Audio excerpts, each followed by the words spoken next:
Pues muy buenas tardes. Ya 2:30 pasadas, vamos acelerando. En primer lugar, muchísimas gracias, Nilufar, por haber compartido con nosotros tu experiencia, que valoramos de modo extraordinario.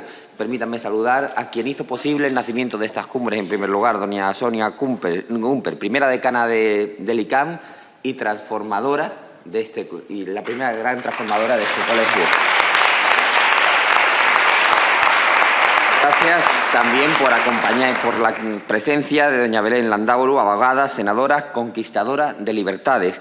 Gracias a Javier María Galván Ruiz, jefe superior de Policía de Madrid, a Carlos de Miguel, coronel de la Comandancia de Madrid, compañeros también de las Fuerzas y Cuerpos de Seguridad que nos acompañan, decanas, querida decana de Soria, querida Carmen, querida decana de Tenerife, Mila, decana de Barcelona, Cristina, decana de los Procuradores de Madrid también. Muchas felicidades, además, por tu reciente elección, querida Carmen. Diputados, secretario de la Junta de Gobierno, querida vicedecana Isabel, que has hecho posible otra cumbre realmente extraordinaria.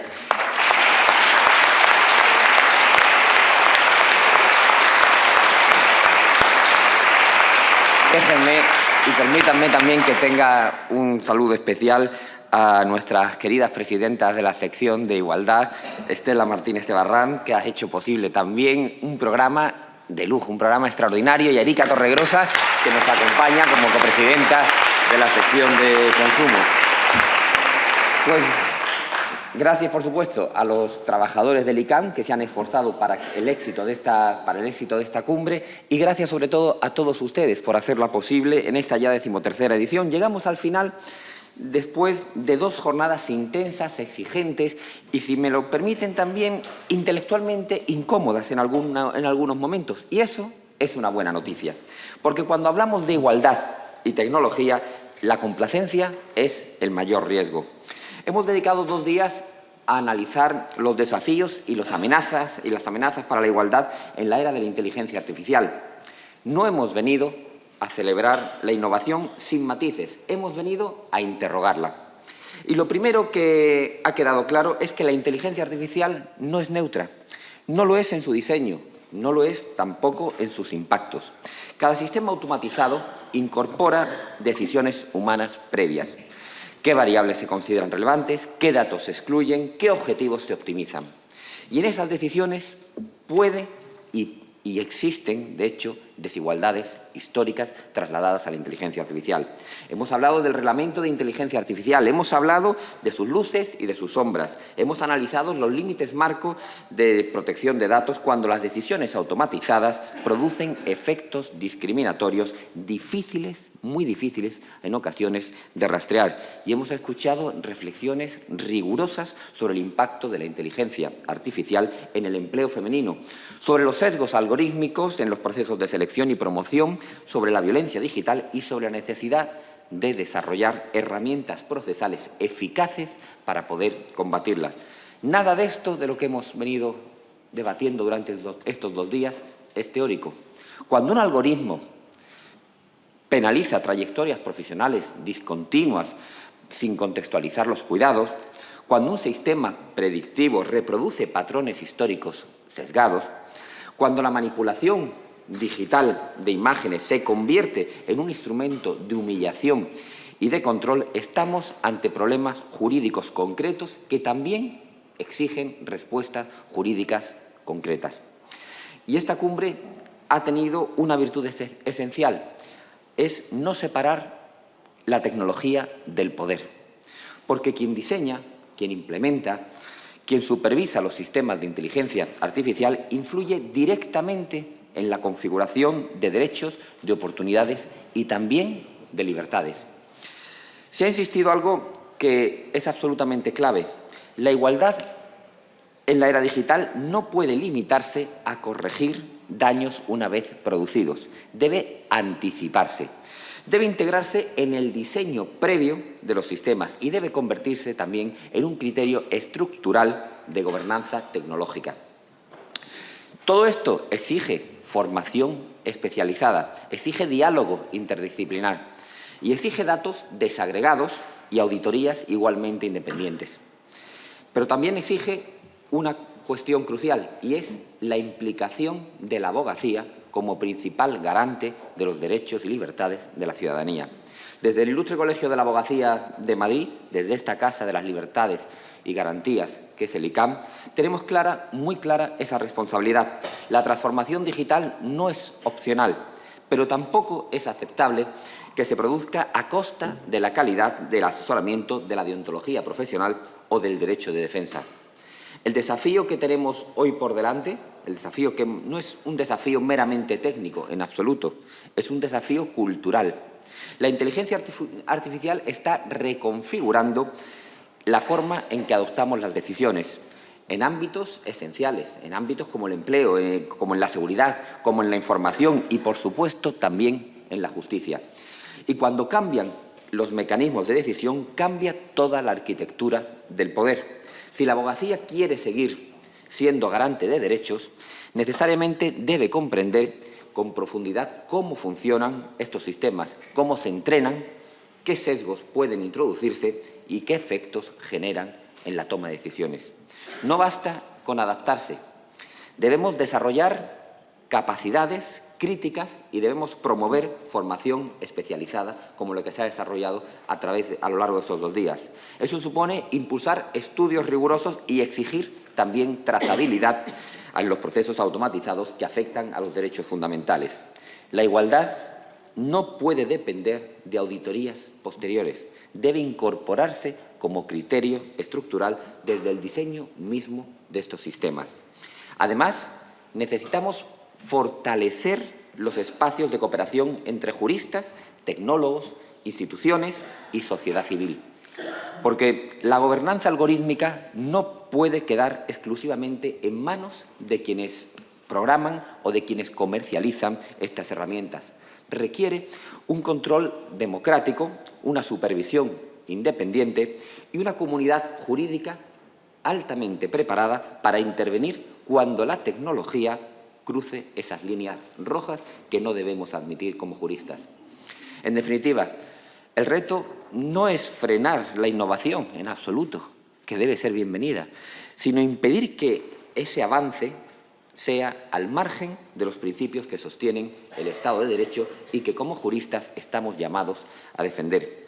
Si algo ha demostrado esta cumbre es que el feminismo jurídico no es un enfoque sectorial, es una herramienta analítica potente, extraordinariamente necesaria para detectar esas asimetrías de poder, para evidenciar los impactos diferenciados y para construir soluciones más justas.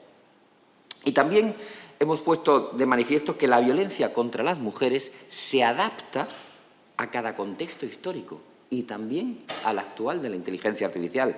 Hoy adopta formas mucho más sofisticadas. Mañana probablemente incorporará también otros avances de las tecnologías, pero nuestra respuesta debe ser igual de dinámica, igual de innovadora y jurídicamente sólida. Quisiera agradecer finalmente de un modo muy especial el trabajo de la Comisión de Igualdad del Colegio. Muchísimas gracias por ello y de forma singular la dedicación y el liderazgo de Estela y, por supuesto, de nuestra vicedecana Isabel Vínquez, cuya sensibilidad y cuyo compromiso permanente, bien lo saben ustedes, y le viene de casta a Isabel, más cuando estamos en esta casa, hay que recordarlo, ha hecho posible que hoy hayamos celebrado una cumbre de altísimo nivel, que durante 2 días hayamos podido tener la oportunidad de reunir a algunas de las mejores especialistas en esta materia. La visión estratégica de nuestra vicedecana de Isabel y su constancia en este espacio de reflexión no tendría la profundidad ni la relevancia que hoy la conocemos si no es por esa lucha que ha desarrollado a lo largo de tantos años. Y quiero agradecer finalmente a todos los ponentes y a los moderadores, por supuesto, por su rigor, por su claridad y también, en muchos casos, por su valentía. Agradecemos a quienes han compartido experiencias personales que nos recuerdan también que detrás de cada debate técnico hay vidas concretas y experiencias que han padecido pues, esos abusos. Y permítanme concluir con una reflexión final. La historia del derecho es, en buena medida, la historia de cómo la sociedad domestica el poder. En otros momentos fue el poder político absoluto o el poder económico desregulado. Hoy, en parte, estamos siendo contrapoder frente a ese desarrollo tecnológico que tiene que tener unos límites éticos y basados siempre en el respeto a los derechos fundamentales. La inteligencia artificial no es un sujeto moral, no es responsable, no es consciente, pero sus efectos sí que pueden ser profundamente transformadores y por eso el derecho debe anticiparse y no limitarse a reaccionar. La igualdad no puede ser una variable secundaria en ese proceso, debe ser un principio rector. Y si conseguimos efectivamente que la innovación tecnológica avance de la mano de la justicia material, si logramos que la eficiencia no sustituya a la equidad, si garantizamos que ningún algoritmo erosione derechos fundamentales sin control, entonces habremos estado a la altura de nuestro tiempo y ese es el reto que nos llevamos en esta 13ª cumbre. No termina aquí el debate, compañeras y compañeros. Debemos continuarlo en nuestros despachos, en nuestras aulas, en nuestros tribunales, en nuestras instituciones, en nuestras familias y en cada paso que damos en nuestra sociedad. Muchísimas gracias a todos ustedes por habernos acompañado.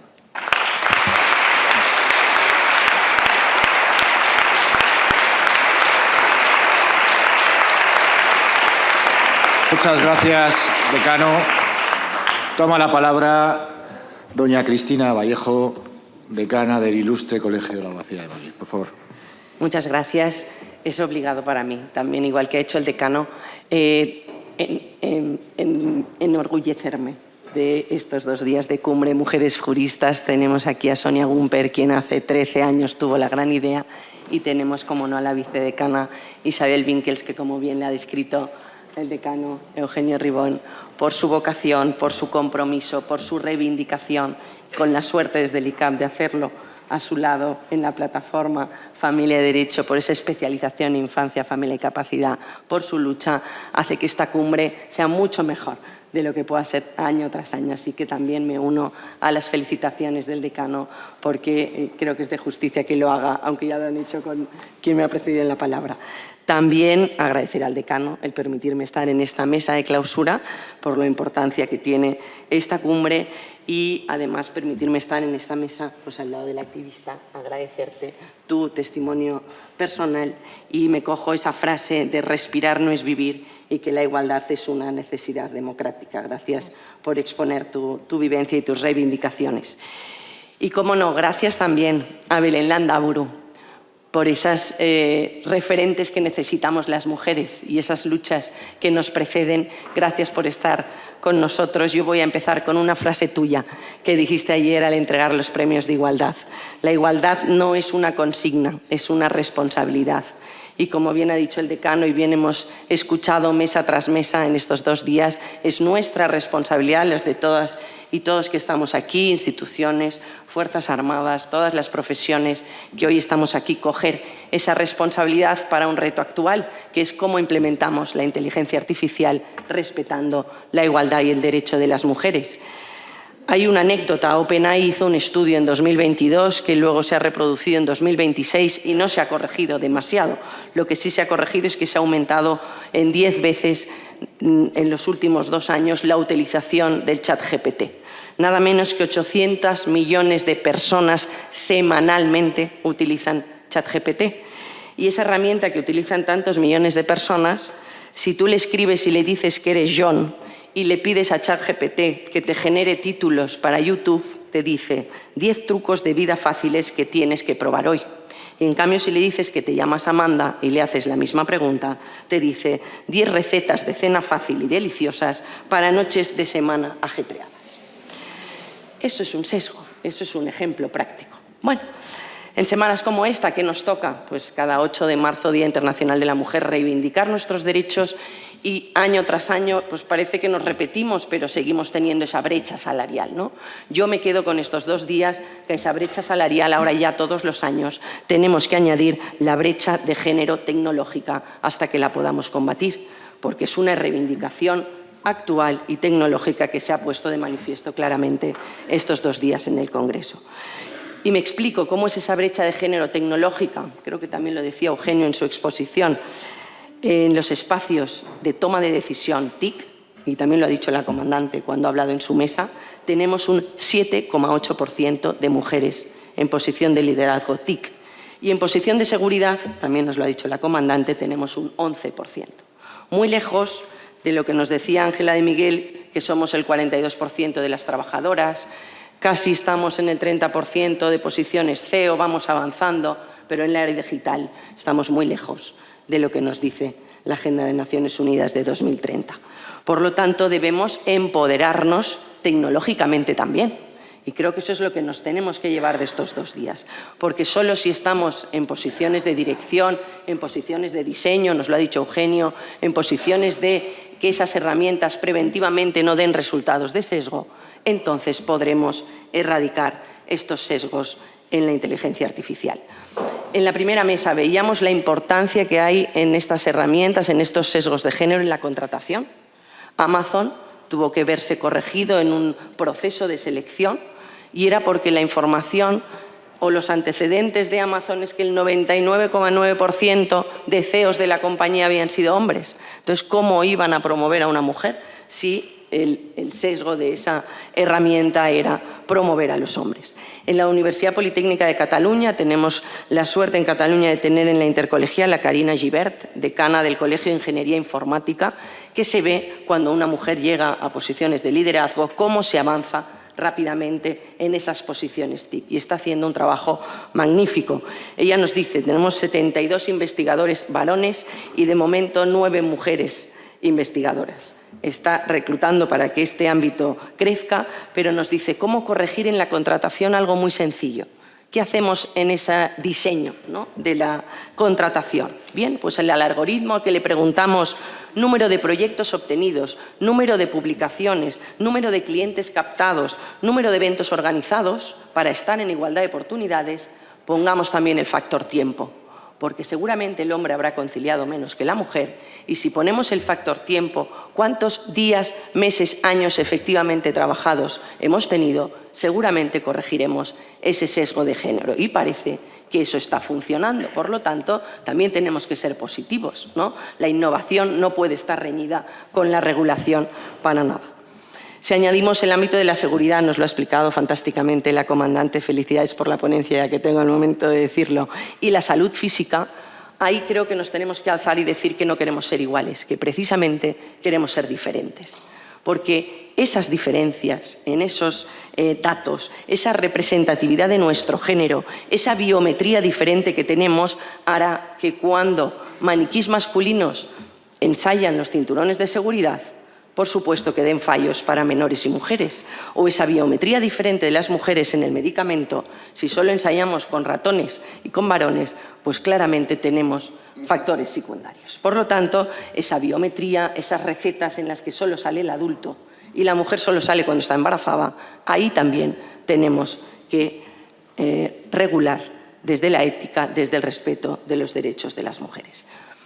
Inteligencia artificial ha venido para quedarse, lo ha dicho todas las mesas. Por lo tanto, reiterando eso, si ha venido para quedarse, regulemos, estemos la abogacía en el centro, como bien ha dicho el decano, hagamos no solo auditorías externas para ver si esos algorítmicos respetan los datos diferentes de las mujeres, garanticemos la transparencia y, sobre todo, garanticemos la protección de los derechos fundamentales, porque, como decía, la innovación no puede parar y la regulación no puede ser un límite, tiene que ser un desafío.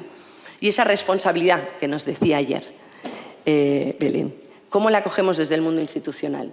Con todos los avances que se hacen desde el ICAM, y puedo decir, ya que se me da voz, desde el Ilustre Colegio de la Abogacía de Barcelona, hagamos que esa formación digital llegue a todos y todas y que nuestros colegiados y colegiadas no tengan una brecha digital, que los medios económicos no sean un impedimento y que como colegio podamos dar herramientas digitales gratuitamente y con todos aquellos acuerdos que las editoriales nos están permitiendo dar para que en nuestros despachos podamos adaptar nuestro día a día y no nos quedemos atrás. Y desde el Observatorio de la Plena Igualdad, que lo preside Natalia Martí en Barcelona, socia de Roca Junyent, que ayer recibieron el sello de igualdad otorgado por el ICAM, impulsar medidas enfocadas a lo que se está diciendo en estos 2 días, en las buenas prácticas, en la ética, en la intervención humana en estas herramientas de inteligencia artificial para garantizar que su uso y entrenamiento tenga en cuenta principios de no discriminación. Acabo con una reflexión final, que no es mía, es de Eugenia Navarro, que nos dijo en una sesión: estemos tranquilos, un chatbot no nos va a sustituir, pero seremos sustituidos los abogados que no lo usemos. Muchas gracias.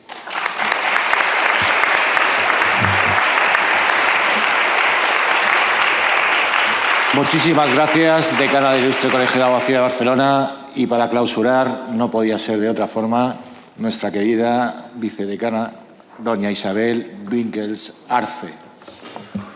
Muchísimas gracias. Yo voy a ser muchísimo más breve porque me sumo a todo lo dicho en esta mesa. Nilúfar, muchísimas gracias. De verdad ha sido un lujo escucharte y de verdad un placer darte voz, porque lo que nos has relatado a mí personalmente me ha hecho, dar las gracias de dónde vivimos, de la suerte que tenemos y animarnos todos y todas a apoyar la causa del pueblo iraní, porque de verdad está claro que lo necesitáis. La libertad, efectivamente, merece todo el apoyo del mundo sin límites ninguno, y la causa de la igualdad ni te lo cuento. Muchísimas gracias. Gracias, decano, por todo. Cristina, gracias por estar aquí. Compañeros y compañeras de Junta de Gobierno, las autoridades.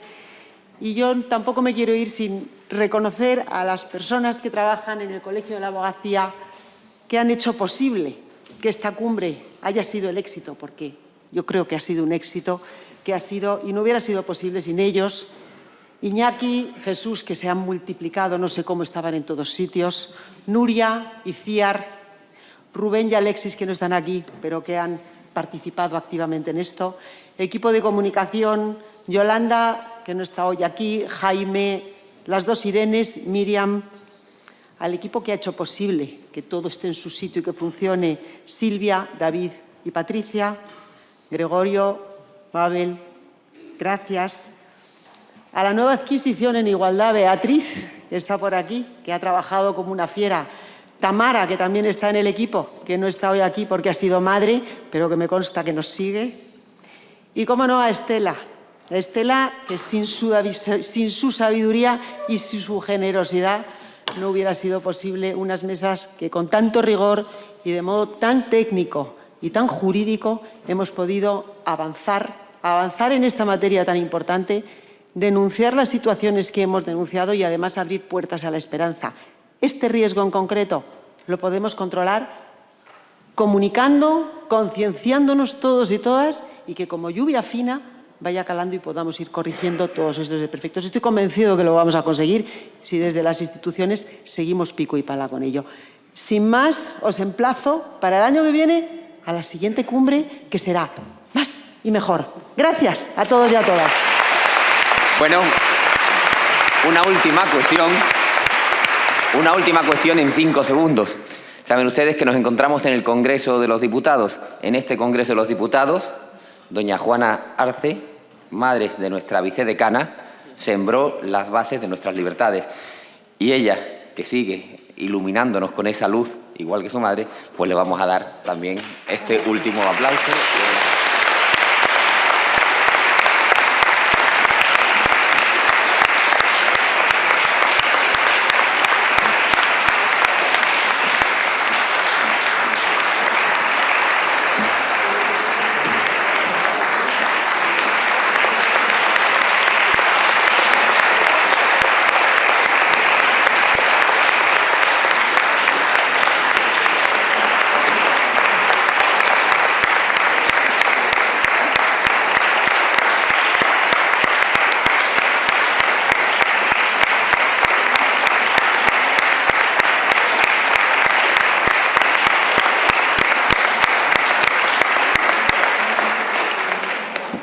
Hasta la 14ª.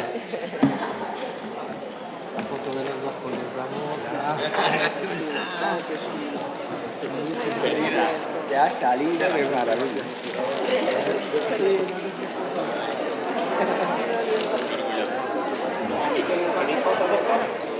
Sí, por favor.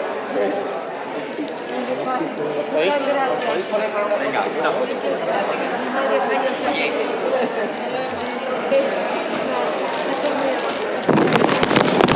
Que suba también Sonia y la decana.